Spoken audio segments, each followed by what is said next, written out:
Before we go, there's a new film starring Oscar winner Russell Crowe.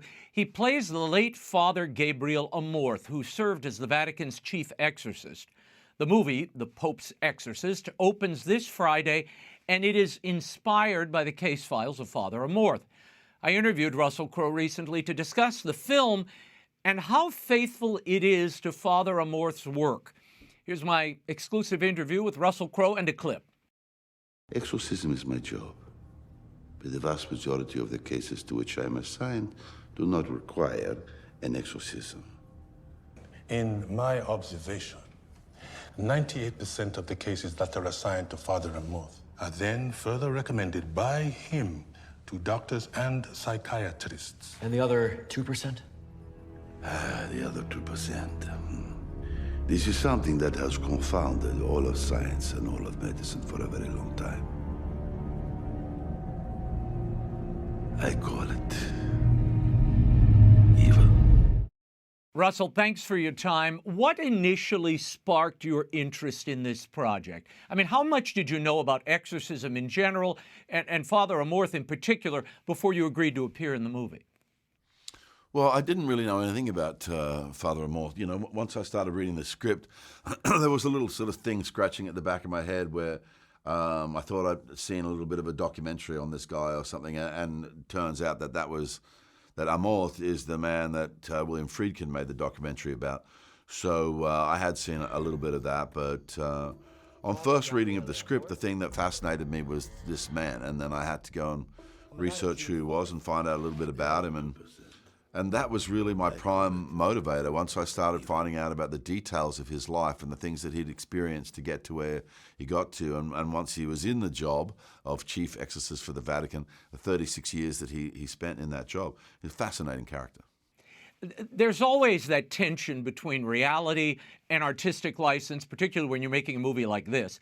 How close did you try to get to the real Father Amorth from the stories that he relates in his books? Here's the thing, right? We're all adults in this room. We're talking about horror movies, and you're asking me to define the artistic license in the horror genre. The entire thing is artistic license, isn't it? You know. However, right, to ground this particular story, you know, given that there's such a rich vein of information available, we were able to take biographical details from Amorth's life, and you know, not just to be in the film, but to be actually part of the narrative of the character. So the things that the character is going through are actual episodes from his life. You know, the things that he's responding to. You know, I did a lot of reading about Gabriele Amorth. I know that he has a purity of faith. I also know that he has a wonderful sense of humor. You know, I believe in him as a person. You know, he wrote 12 books from his first-person experience, so I've got to know that he wrote absolutely what he believed. Russell, how did the experience of working on this movie, portraying Father Amorth, did it have any effect on your personal faith and your sense of the war between good and evil in the world? Well, I don't think it's affected it at all, you know. The thing about my gig, man, is you have to retain a level of objectivity. You know, you don't disappear inside what you're doing. You know, you learn about it, but you still have to be the person, you know, the puppet master operating the strings. You know, if you want to do an emotional scene or whatever, there's a lot of technical stuff involved in that, you know. So, yeah, I don't think it's necessarily changed my perspective, you know. Do I think evil exists in the world? Yes. You know, and you can see examples of that when you watch the nightly news. You can historically comb through hundreds and thousands of incidents of evil where humans have inflicted, you know, incredible suffering on other humans. So does it exist? Absolutely, you know.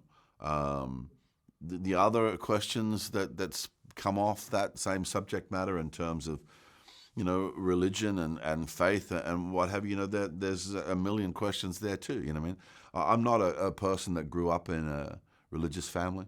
I didn't go to Catholic school, or I don't have that direct experience. I was never terrorized by nuns, as some people tell me their stories. You But I had my own inquisitiveness when I was, 12, 13 years old, and I used to spend my weekends going to different services, just to sort of have some experience and understand, or try to understand a little bit about what things are about. And the thing is, if you believe fundamentally that there is the existence of God, then you're going to create your own relationship. What would you say is the ultimate message of the film? And what do you want people to take away after they've left the theater? Well, look, I want them to be entertained. Bottom line, you know what I mean? I want them to have gone into a horror film and got a little bit scared, because that's what's written on the box, and maybe you're scared enough to grab the person next to you, or at least look at them and go, "My God, did you see that?"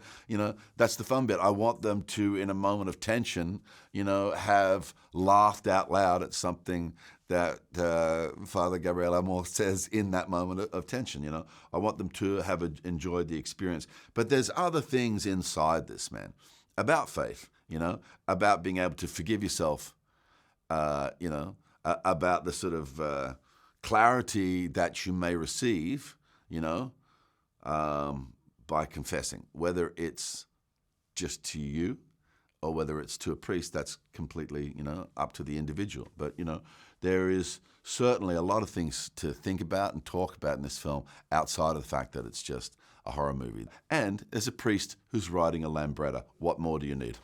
I guess aside from gas, nothing. Thanks, Russell. Thanks for being here. Cheers, mate. The Pope's Exorcist presents the character of Father Gabriele Amorth, not the man himself.